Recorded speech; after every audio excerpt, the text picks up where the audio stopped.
Okay, I think we've been waiting long enough for this moment. After all the gauntlet grinding, it is time to step into the forge and see what we can do there. I am not an expert, or at least not yet. I am very far from it actually, so take everything I say with a grain of salt. I am familiar with the usual draft rules of different card games, like the order in which you should pick cards.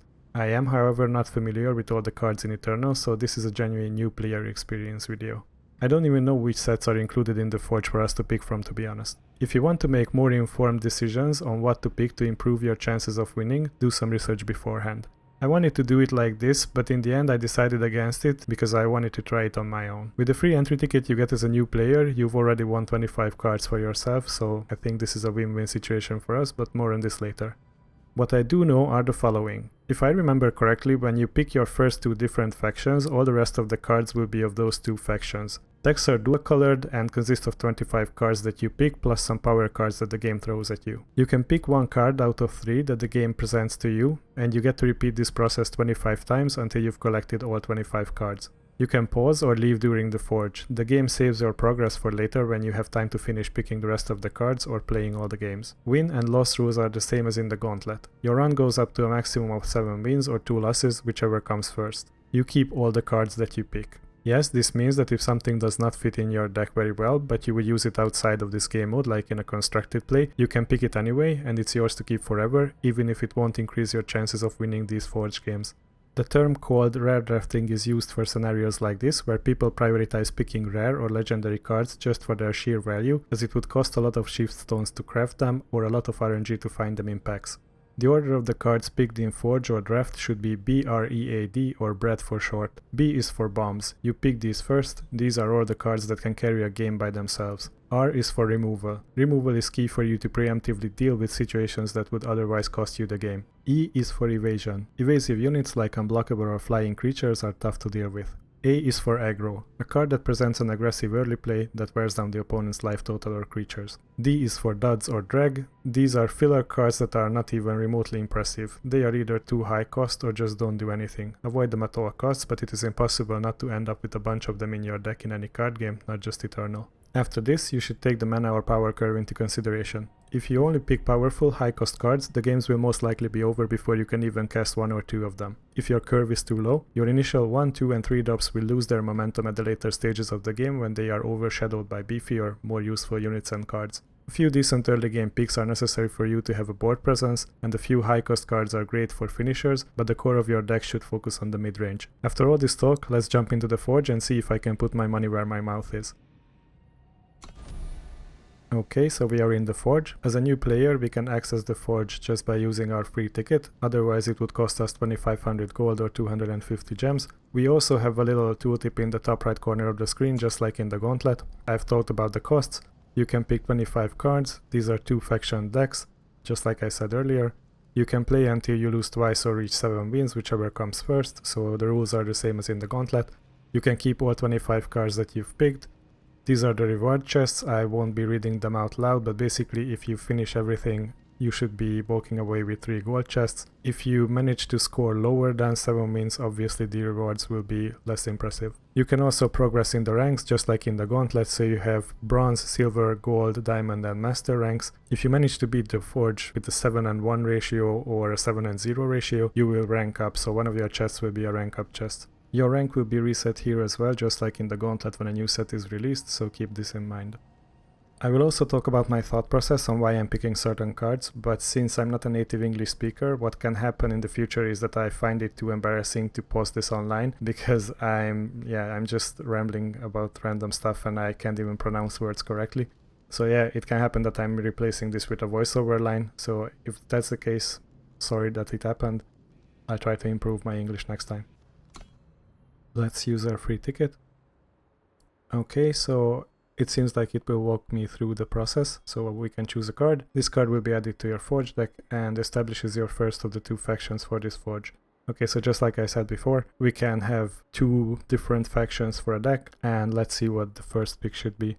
I like this card. It already has Overwhelm, and it also scouts my next play. It's also cheap, so I think this is a good aggro play. What about this one? This is a unit with charge. It's an even more aggressive play than the previous one. It's also a higher cost one. Plus it gives my next unit +2/+2. It's similar like Warcry. And then we have a 6-drop here. We can deploy 3 humbugs with flying. I think this is the least useful card because this would need some flying synergies for the 1/1s to be effective at this later stage of the game. I'm thinking about these 2 cards, but since Primal is more controlling in a matter, I think I'm leaning towards Fire to have a more aggressive line of plays. Okay, so this is our deck. It will contain 25 cards from 2 factions and 7 AI opponents. Okay. Char. This is a really good card. For 1 cost we can deal 2 damage. This is like, I think it's premium removal, so I will probably pick this, but let's see the other 2. A 1/4 flyer, and we can pay 4 to give it +3 attack. I can see situations where this is good. I mean, I don't know if this card is really that good, but since it's an evasive creature, it can fly over the enemy lines. But since it only has 1 attack and I have to spend 4 every turn just to make it a little bit larger, I think that's not worth it for me right now. This would be a really good one, but it's way too expensive. I don't think we will get to 7 power very often. So yeah, let's just pick the removal as it's higher on the list. Okay, so yeah, these are both fire spells, so we are still open for another faction, and this pretty much will decide on whether we go into Shadow or we are staying with Fire. This is a relic, so it will boost our creature's attack as long as we have the relic. The other one has quick draw and stealth, so stealth won't appear for the opponent until it takes damage or attacks first or something like that. With the last one we can kill an enemy unit. Okay, so if we attack first and then play Eviscerate, we can kill a unit, and on top of that the enemy will discard the top 5 cards of their deck. I'm leaning towards these 2. If I pick this one, that would also decide on what my next faction will be. If I pick the first one, it's just a general buff to all my creatures' powers. So since this is cheaper and this is like a constant effect, I'm leaning towards this, even though this is a removal and would be very nice to have. Yeah, I'm thinking I'm picking Eviscerate. Now that you have a card for the second faction, all future picks during this forge will be one of the 2 factions. Okay, so what we can have right now is a relic weapon for ourselves and 2 other units. Okay, so with this we can basically draw cards and have card advantage at the cost of 1 life, but for this to happen we must hit the opponent. Okay, so basically we can stun our own card or unit, and this will inherit its power and toughness. But I think 4 power for a 4/1 creature that can't block isn't that great, so I think I'm leaning towards this, just to have some card advantage and early plays. This is a really good removal. This is good as well, and stun is like a decent addition in any situation. So I don't want to be sacrificing units because that would hinder me on the board. So I think stunning is a better one for us to have right now. 4 power for us to have a 2/2 and dealing 2 damage. I don't think it's that good, but let's see the other ones.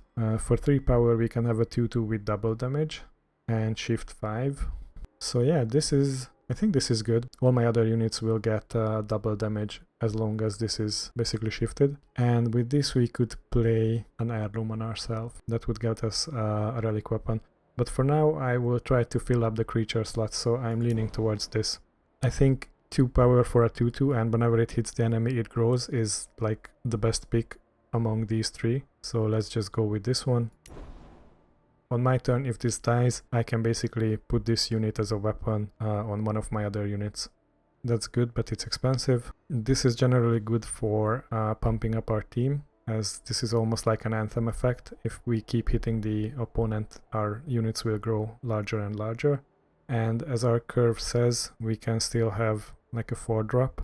I don't want to be dealing with this one, to be honest. I think mandrakes are kind of like a different archetype of decks. I've seen this come against me in Gauntlet, and I didn't like the way it played, so I don't want to be picking mandrakes, that's for sure. So yeah, let's just go with this one. Reckless and Valor. If it gets blocked, it gets +1/+1. It already has decent attack power and defense for 4 power, and the hindrance is that it must attack. so it's a good aggressive play for 2 mana. This is a good weapon for 2, and if we amplify it by 3, we can deal 4 damage to the enemy player, so this is like direct damage if we draw it at a later stage of the game.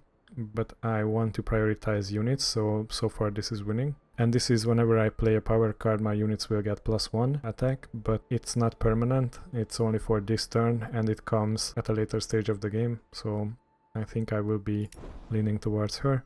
Lifesteal, we can take out like 1 toughness enemies, and we can also get a shadow sigil, so that might help us fix our power and influence. We don't have any Valkyries so far, so I don't think Valkyrie Warp will be coming in handy, so the deadly part can be forgotten. It's just a 5 power 3/3 weapon for us, so I don't think I will be picking that. This we already have in the deck, so I think I'm leaning towards this just for some power fixing. 1 mana for a 2/1 and Valor. I think Valor is really good, so this is winning so far.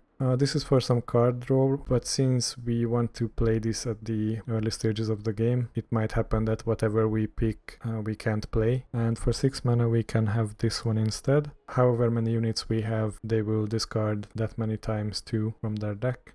I don't think we have any 6-drops yet, so we might pick this one, but we don't really have any early play, so I'm leaning towards this creature because it can take out a couple early plays from the opponent.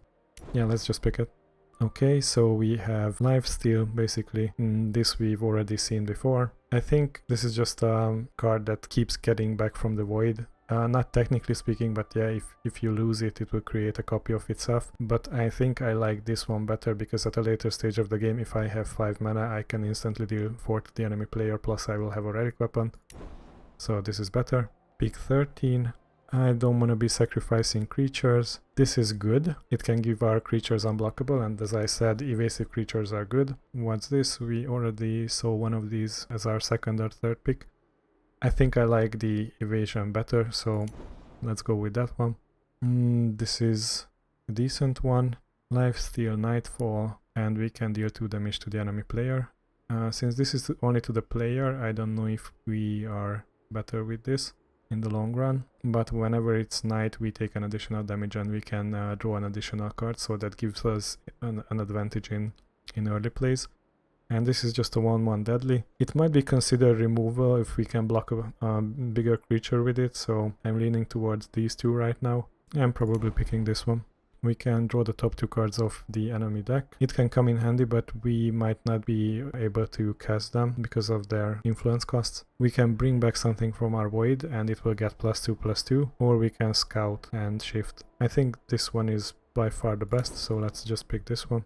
2/2 with a charge, 2/2 with Berserk, and we can twist it to deal 2 damage to the enemy player. By twisting it, we will essentially get a 3/1 for 3. Charge is decent. I think I'm leaning towards this, because it can deal instant damage when we create it, basically, as this is a relic, and I can get +1 and charge for my next creature, so it's a built-in charge for a beefier unit than this one would be.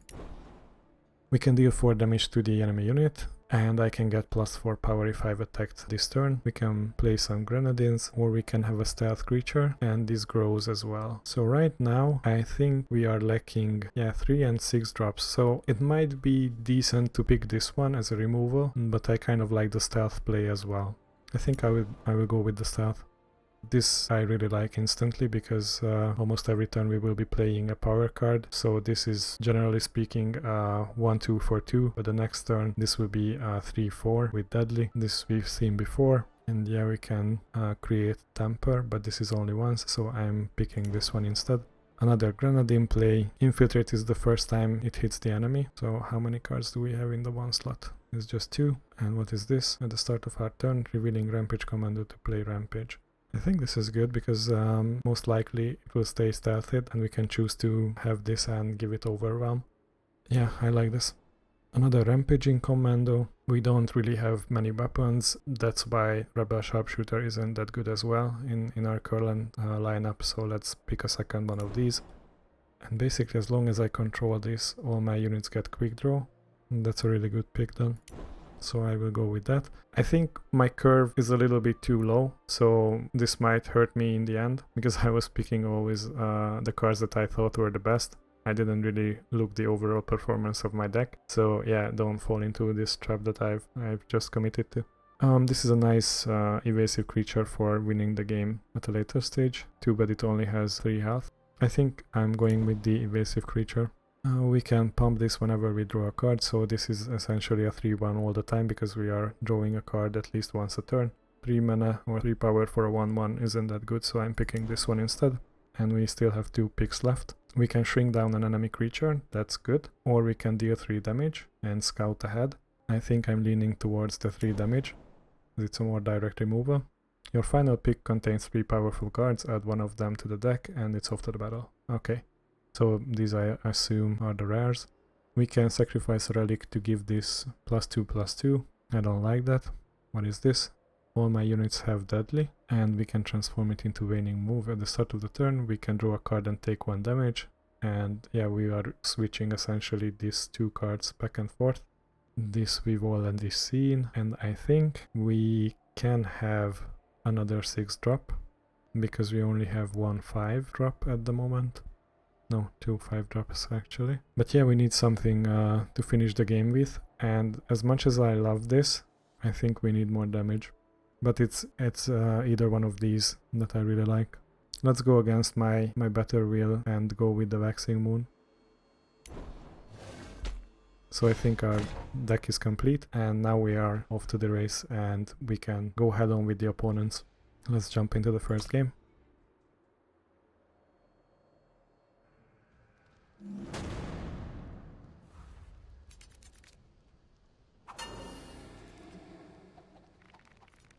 I think this is a good curve.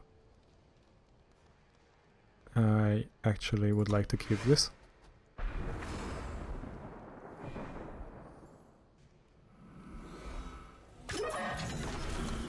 We can already have a heavy hitter on our first turn. And we need you on the battlefield as well. If the opponent doesn't present a blocker, this will grow to a 3-3. Okay, it stuns one of my units, that's unfortunate.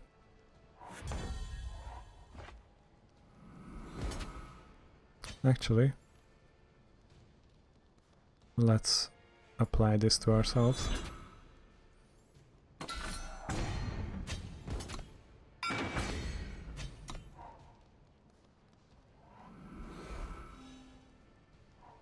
I bring word.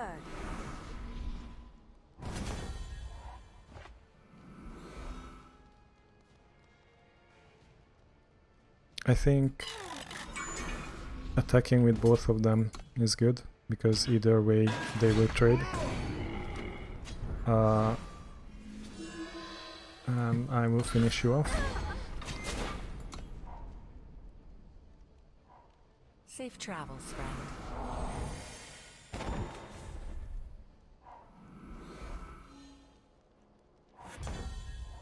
Okay, what I will do is probably stun the enemy. Or just use unblockable. Or we can do both. So we can stun you. And basically make you unblockable.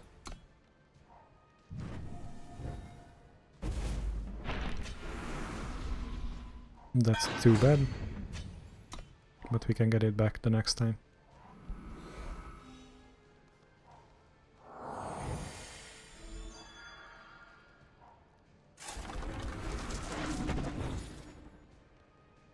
Zero 3 doesn't really help us, but I think what we can do is just kill it like this if he blocks it. If not, then we will grow our creature, and next turn we can kill its unit so it doesn't have a profitable block on us.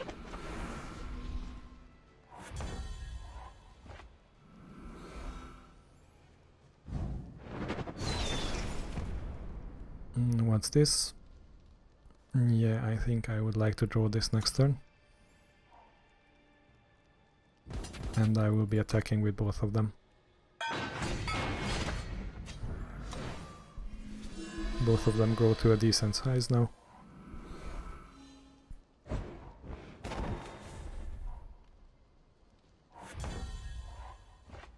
them to shreds.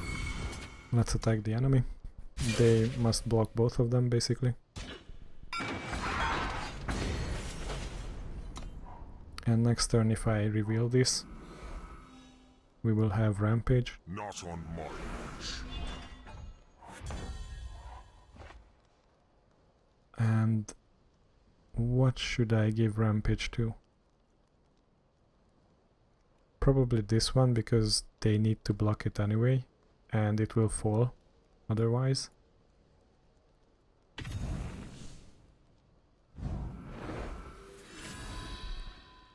So if I attack like this, these are presenting lethal, so they can block my pumping creature. They need to block this one, so they fall down. Or they can just die. So that sums up our first game. We also have a quest for Forge, and now we have won one of the games. Let's see what we get. Okay, and now let's jump into the second game.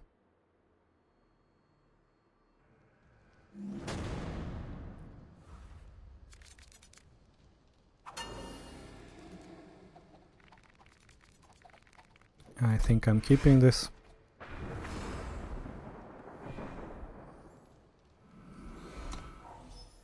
We can probably get rid of one toughness creature in the early game.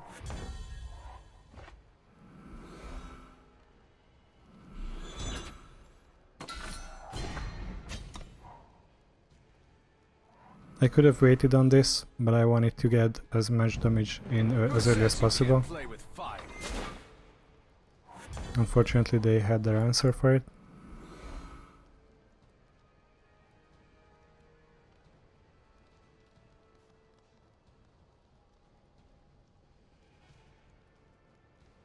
Rend them to shreds.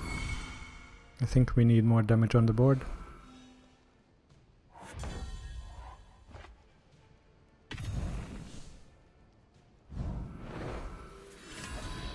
Now that's 6 more damage. And I think we can afford to get you on the battlefield. And you on the battlefield as well.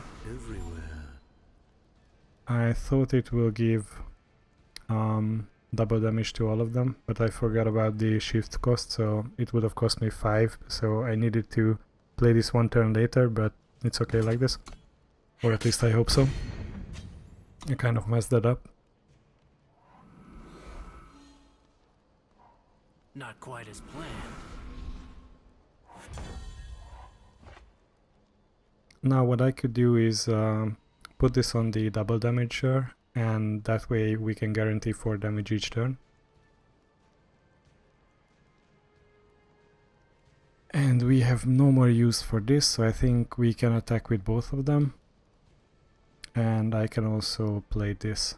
Steady, archers. So the next units I will be drawing all have creep though. So you and you can attack. Or actually all of you can attack, as I said earlier. I don't want to transform anything right now.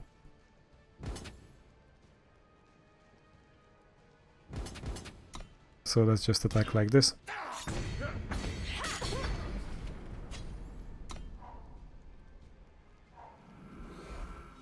Hopefully he will survive. Order! Order!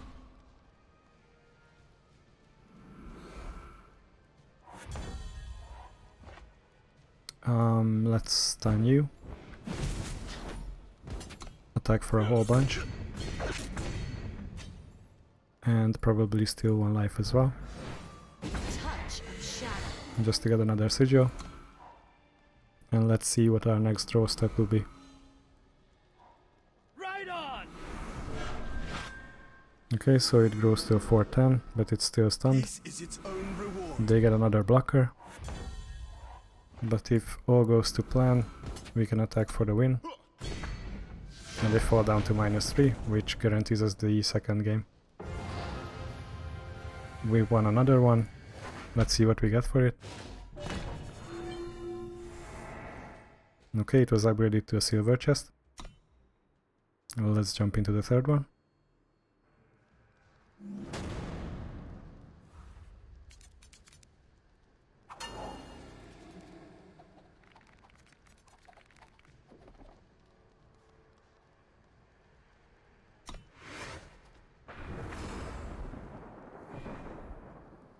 It was a keepable hand. This will be my turn 1 play, obviously.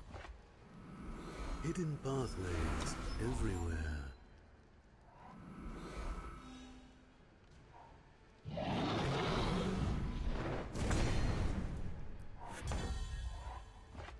Let's see what we can do here. I'm just tempted to play this, but maybe we can hold it off and play it at a later stage of the game, once we have 5 mana or power, so yeah, let's just play you. And they will probably block this, which means I can give +2 to my weapon, which makes it even more useful.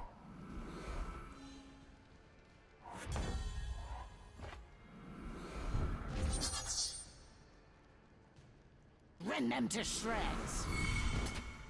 Obviously this one grew a little bit because I've played another power card, or a power sigil. Next turn it will grow again. I wanted a challenge. And I think we will give the +3/+1 to ourselves, because they will probably block this anyway, and that way we can do a bunch of damage to the enemy as well. But let's play our power sigil first. I think I'm just going to attack first, and let's see what the enemy is doing. Now they are at 16. I could either play this or I can wait a turn once I have 5 power. Let's hope that I draw another one of my sigils. And I think I can play this one, guaranteeing another +3/+1 effect for me the next turn. I think drawing right now doesn't accomplish a whole lot, because if they present a huge blocker, we can get through with it. So I think I'm playing another commando and pass the turn. Right out. It's a 5/2 centaur. Okay, so I think what I can do is just pump myself again. Play my sigil. And let's see which one of my creatures they are blocking.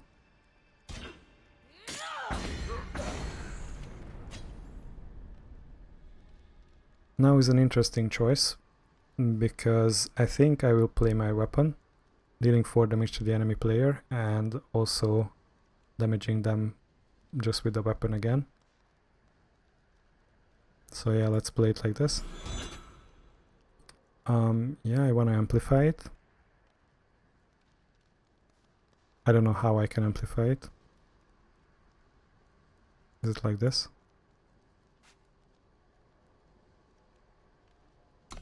How can I do that? Oh yeah.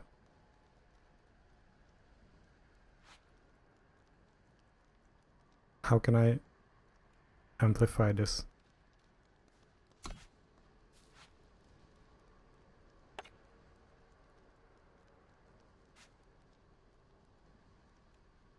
It would be a nice thing to do, but I'm quite new to this mechanic, so I don't even know how to do it.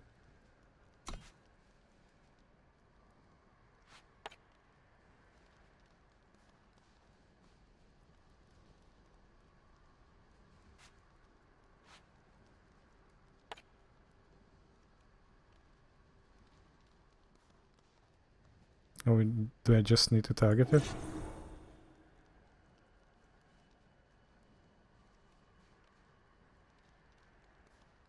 Okay, I think I'm good. At least, I think so. Okay, so that's 4 damage and another 4. Sorry for me being lame, I couldn't figure out the targeting arrow. I thought I need to spend the power manually or something like that. It was probably painful to watch, so I'm sorry for that. And I think what we can do is just either attack you and then the enemy, or I can keep my unit alive and do it like this.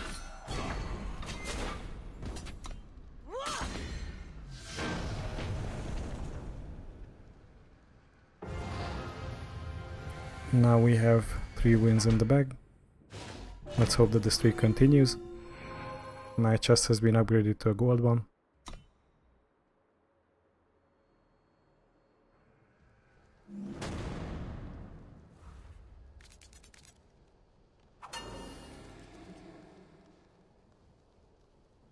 We can't do anything on turn 2, but I think it's still a fine hand to keep. We have some removal, we have a 1-drop, so we can apply some early pressure. Unless they present something with a 2 power.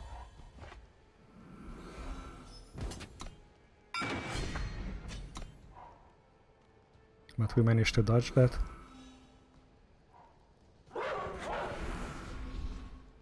Okay, I think what we will do is just attack past it.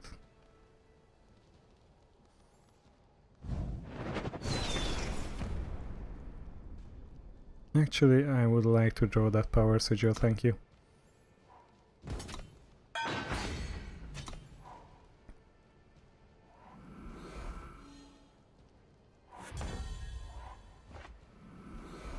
You are cleared to ride. Okay, so we have a nice little blocker on the opponent's side. So it probably would have been better to keep this for interactions like this. But let's see what we can do. Next turn I will probably play this, just to have deadly on my units.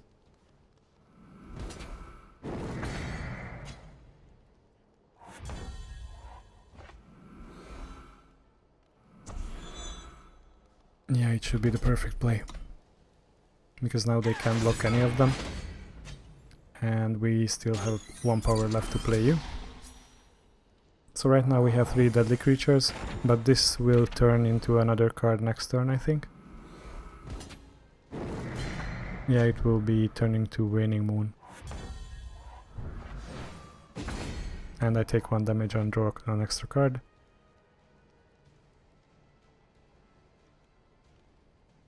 Yeah, so currently my units don't have deadly.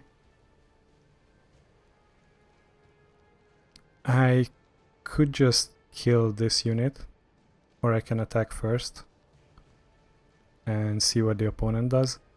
They basically can't kill any of my units, because if they block, they will also grow, and this one has deadly, so I think we are safe to attack with all 3 of them.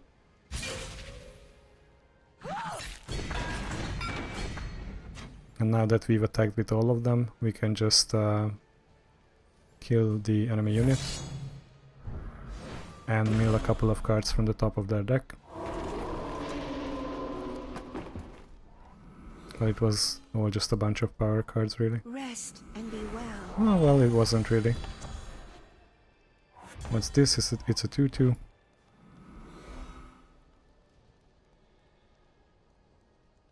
Yeah, we can double spell, but let's attack first.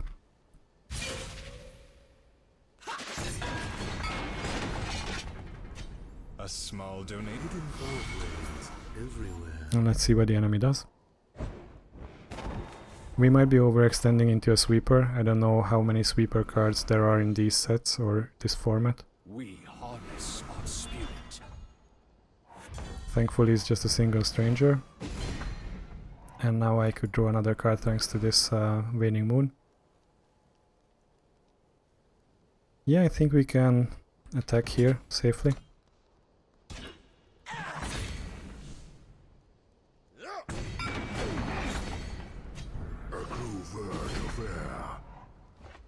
Oh, and we also drew our weapon.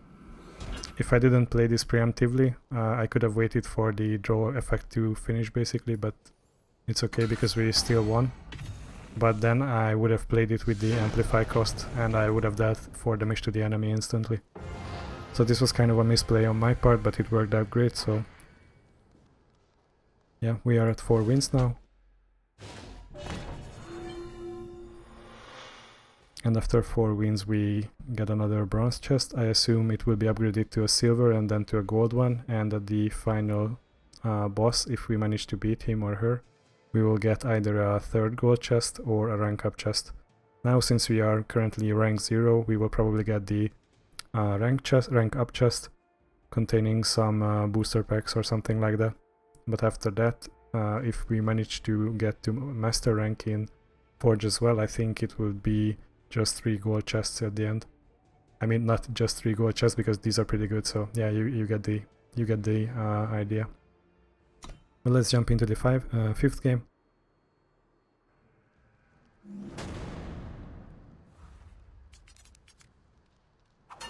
This is just way too many power cards, so I would like to redraw this. It seems a little bit better, although 2 of my units have a bit too much influence cost right now. Airborne Assault. Too bad we don't have that many airborne creatures, so this might actually be a tough match. I could either wait a turn and see what we can do, or I could just play this now, and that guarantees another sigil for me to play next turn. Either way I can't kill this one, so I will probably just go face. Touch of shadow.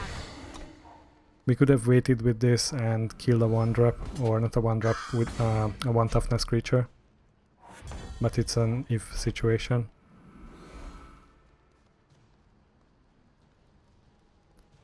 I think I would like to get him on the battlefield first, followed by Deep Cover Operative. Steady, archers! This would have been the more power efficient play, but I want all my units to have quick draw that I will be drawing from now on. Order! See? Yeah, let's just get you on the field. It's meaningless to basically attack because they can just block it.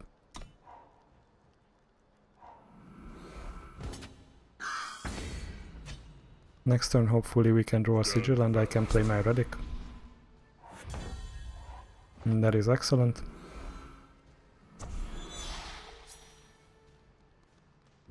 And I will only attack with him.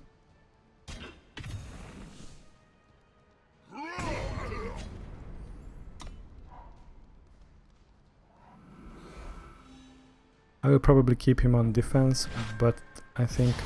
Oh, I thought they were going to be silencing him. But this worked out perfectly. I am not going to block.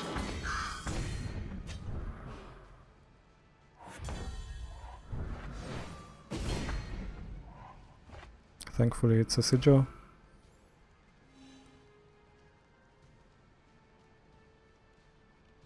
Now I don't know what to play. I think it's operative time. Donation. And we can attack.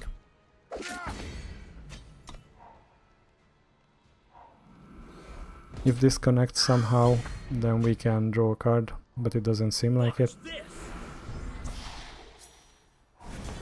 Now all my units have deadly again. And I think I'm just tempted to basically kill this one. Or I can play this with shift cost. And these have quick draw, if I remember correctly. Or is it just for that turn? Oh no, I already drew this and this was silenced. Okay, never mind. So, in that case...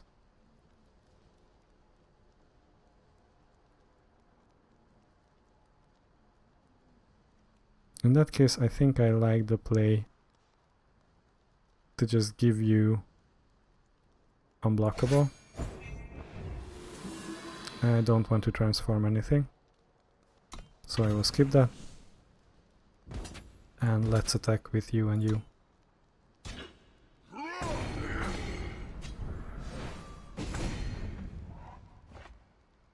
And I can still play this, dealing 2 damage to the enemy, essentially removing the Aegis from it. So yeah, let's just do that. I'm not going to play my relic weapon. I'm waiting with it for the next turn.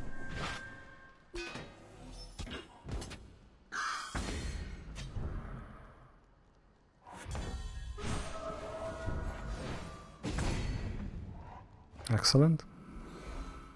So now what do? Now I don't have deadly on my units, but this is still unblockable, so this can attack safely. I don't want to attack with this one because then it can just be dead the next turn. My relic weapon is too low to kill him, but I can play this with the shift cost, and I can play this. So let's just do that. I think I'm going to play it shifted. I need to draw it that way, okay.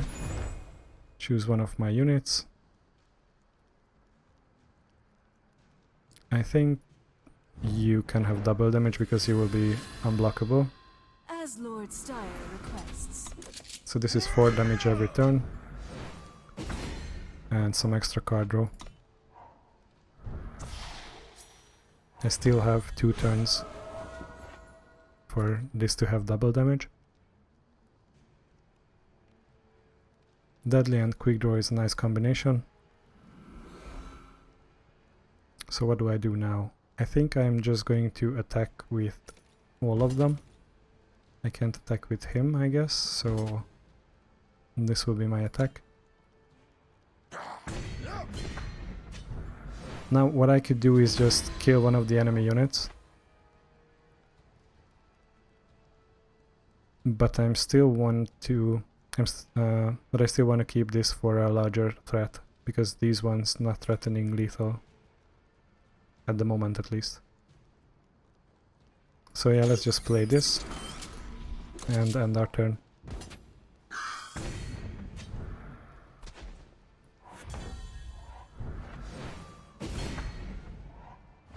Now this is an excellent draw. So what we can do is just deal 3 damage.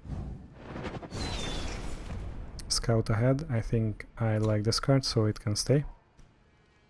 I would also like to play this amplified. Pay 3 to amplify, okay. How can I amplify it again?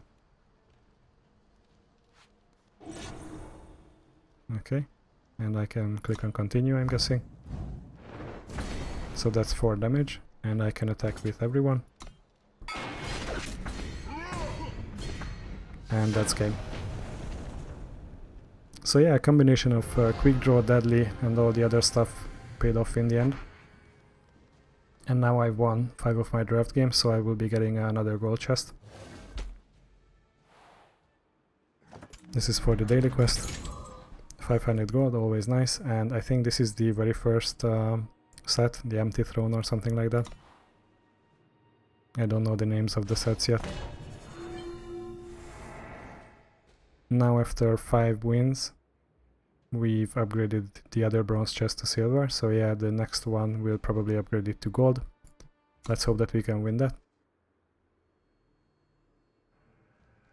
Usually the 6th and 7th matches are the toughest ones, because by that time the enemy ramps up in tactical skills. This isn't a bad hand, but it might be a little bit too slow, but I wanna keep it anyway.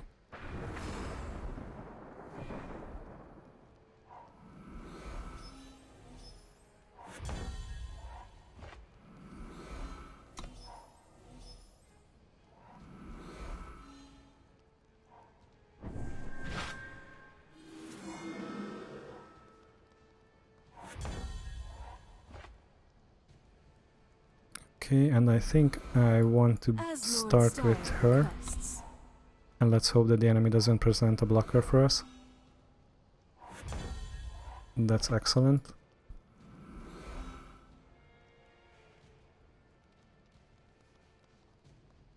Yeah, let's attack first. Grow this to a 3-3.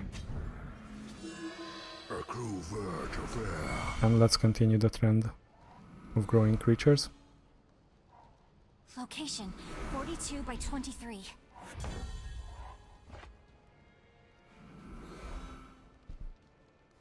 I think we can safely attack. They will probably block this, but there's nothing really what I can do about it.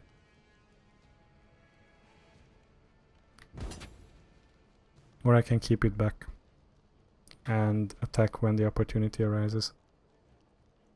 But it's also good to keep airborne units out of the game. And I don't want to give them an additional unit, so it's fine if they block.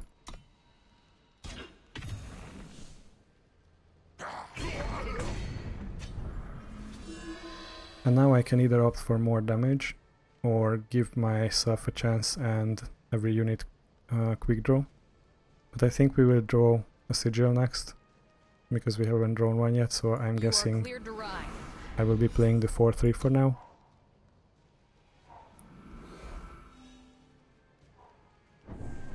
That's unfortunate, but it's just a stun, not a silence. Now with lifesteal and weapon, this is not good. So I will be playing her instead. Steady, archers. And now all my units will have quick draw if I draw them. And if I let her emerge, this will get +3/+1.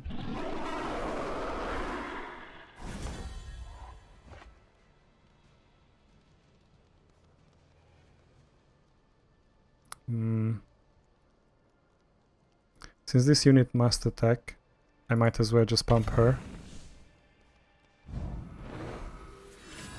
And let's see what we can do. We can make her unblockable. I don't want to transform anything else. So these two are attacking for sure. Yeah, let's just attack with them.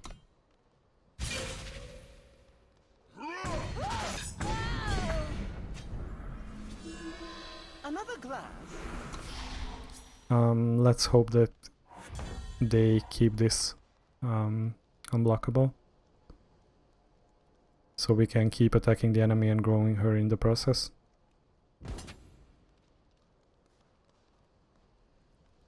And I think it's safe to attack with him as well, because if they block it, at least they are a unit down.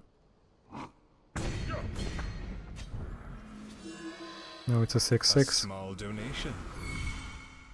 And I think I will use this to damage the opponent just to have another sigil cleaned out from the deck.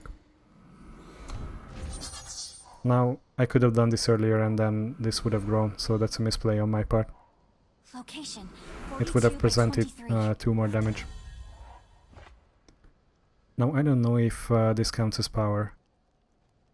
When I play a power card, this is a power card even though it would be depleted, right? So I think it should grow it by +2/+2. Yeah, my assumption was correct. So you can attack, and basically anyone else can attack as well, because they need to block the 6/6, but they can't. So that's 6 damage for sure, and another 3 from here. So if I attack with him, they are just tempted to block the one that's presenting a higher damage. And if that's the case, I will attack even with her as well.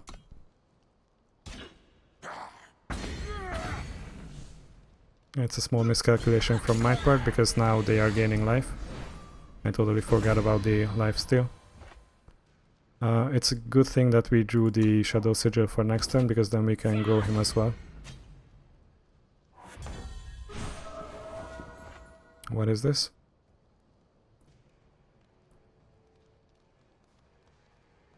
I think charge is perfect here, so let's grow you. Play you with charge.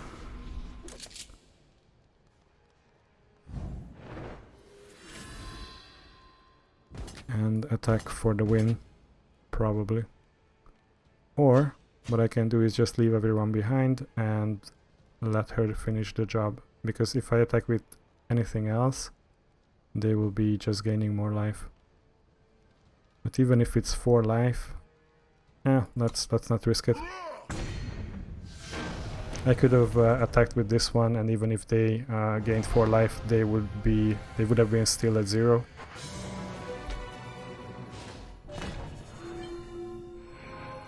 Okay, so now we have 2 gold chests, and let's see the final boss.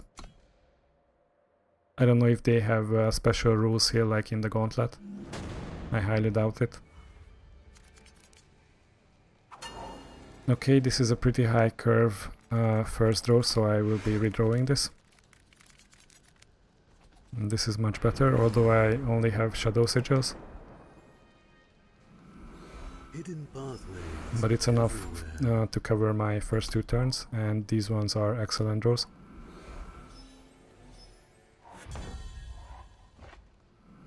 Steady, archers.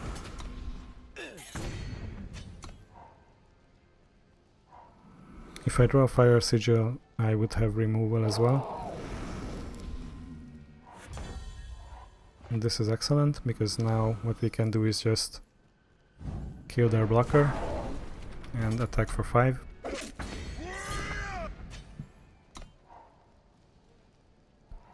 Next turn we can play the Waxing Moon.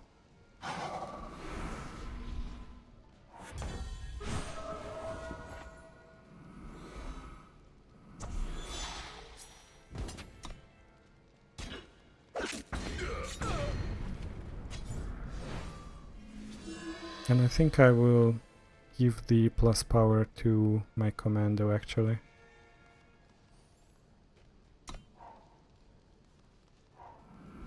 Next turn, if I draw a shadow sigil, I will be playing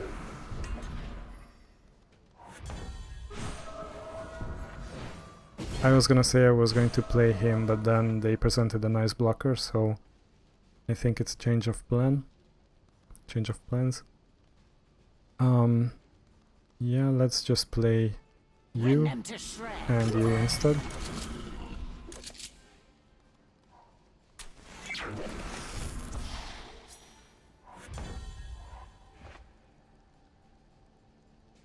And now what I can do is just pump herself and attack.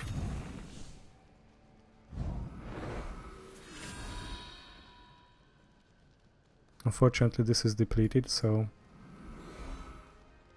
there's nothing I can do about it. Let's do it like this. The opponent just takes it, which means she was growing a little bit. Next turn my units will have... oh no, they will actually lose deadly. So they will lose deadly, but I will be drawing an extra card.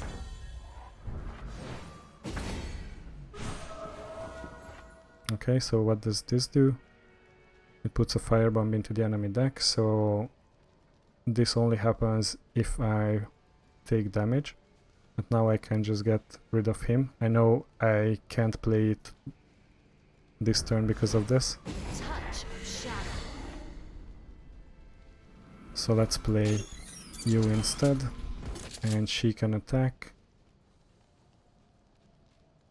I will leave the rest back. Not as blockers, but because I don't want to lose them. With quick draw, she got rid of the enemy blocker easily.